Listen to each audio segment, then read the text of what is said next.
Olá pessoal, uma boa noite a todos.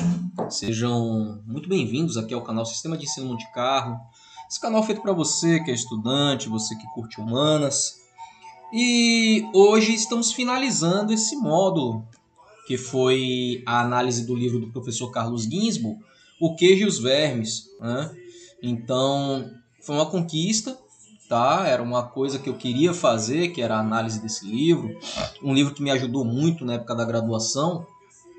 E vai ficar aqui, né? Vai ficar aqui na nossa playlist, porque em algum momento, em algum dado momento, algum estudante aí pelo mundo afora poderá se beneficiar desse conteúdo, tá certo?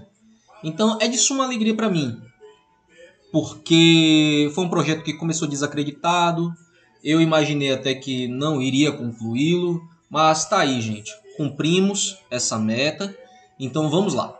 Vamos para a nossa última aula desse módulo. Então, gente, as conclusões, né? A conclusão do processo e o que é que aconteceu pós a morte do Menóquio, né? Já que vão-se as vidas, mas o sistema ele prossegue, né? Então, apesar da conclusão do processo do caso Menóquio, esse fato, esse incidente, já que ele é muito amplo, ele ainda não estava encerrado. Num certo sentido, a parte mais extraordinária ela começa justamente agora, porque vendo que os depoimentos contra Menóquio nesse segundo julgamento, eles se acumulavam, mesmo após a morte do moleiro, o inquisidor de Aquileia e Concórdia escrevera para a congregação do Santo Ofício, a fim de informá-la do que acontecia, sendo que a sede do Santo Ofício, é necessário lembrar, é Roma, né? Em 5 de junho de 1599, uma das maiores autoridades da congregação, o cardeal de Santa Severina, respondeu insistindo em que se chegasse o mais rápido possível à prisão daquele tal da diocese de Concórdia que negava a divindade de Cristo, Senhor nosso. Por ser seu caso extremamente grave, desde já havia sido condenado por heresia, ordenava também que fosse confiscados seus livros e seus escritos. Ao que sabemos, né? Esse material ele foi confiscado, era um material do Index, então ele foi pulverizado, ele foi incendiado. Então nós não sabemos a natureza dos escritos do Menóquio, as suas anotações, né? Mas temos uma ideia do que foi a sua leitura e isso foi tudo explanado ao longo desse módulo. Visto o interesse de Roma pelo caso, o inquisidor Friulano enviou a cópia de 3 denúncias contra Menóquio.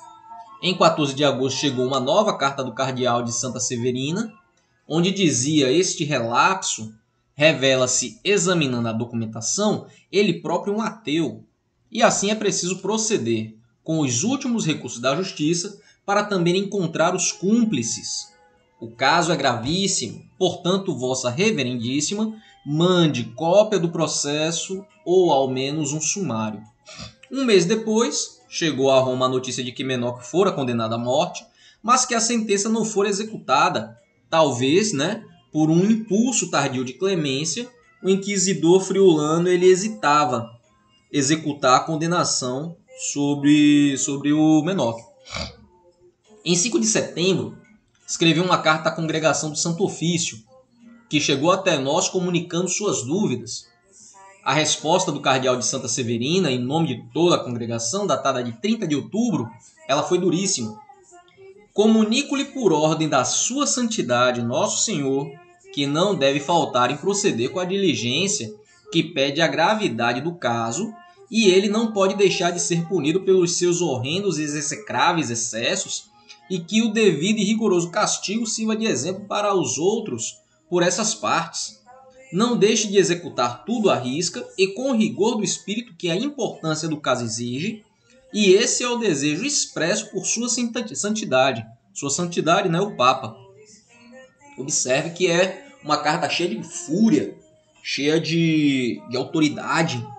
onde deveria se tirar do meio do corpo de Cristo, né, esse membro infectado, por assim dizer. E o chefe supremo dos católicos, que nesse caso era o Clemente VIII, se inclinava para Menóquio, que se tornara um membro infectado do corpo de Cristo, exigindo assim a sua morte. Naqueles meses em Roma estava se concluindo o processo contra o frade Giordano Bruno, e seria uma coincidência que poderia simbolizar a dupla batalha para cima e para baixo, né?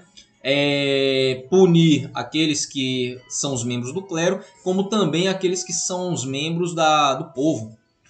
E isso conduzida pela hierarquia católica daqueles anos, para impor as doutrinas aprovadas pelo Concílio de Trento. Só pode partir daqui a fúria de outra maneira incompreensível contra o velho moleiro. Pouco tempo depois, 13 de novembro, o cardeal de Santa Severina voltou a atacar. Que Vossa Reverendíssima não falte os procedimentos no caso daquele camponês da Diocese de Concórdia, indicado por ter negado a virgindade da Beatíssima Virgem Maria, a divindade de Cristo, nosso Senhor, e a providência de Deus, como já lhe escrevi por ordem expressa da sua santidade. A jurisdição do Santo Ofício, em caso de tamanha importância, não pode de modo algum ser posto em dúvida. Assim, execute implacavelmente tudo o que for necessário de acordo com os termos da lei. Resistir a pressões tão fortes era impossível, e depois de pouco tempo Menóquio foi executado. Temos certeza disso pelo depoimento de um tal Donato Serotino, que em 16 de julho de 1601 disse ao comissário do inquisidor de Friuli ter estado em Pordenone, pouco depois de haver sido justificado pelo Santo Ofício o Escadela, e ter se encontrado com uma taverneira que lhe contara que, numa certa vila, um certo homem chamado Marcato, ou Marco, dizia que, morto o corpo, a alma também morria. Sabemos muitas coisas sobre Menóquio por conta da documentação que foi deixada, mas de Marcato ou Marco e de tantos outros como ele que vieram, que viveram, que morreram, que se oporam à instituição católica, mas não deixaram rastros, e por conta disso nada sabemos, o que para a história é uma pena, né?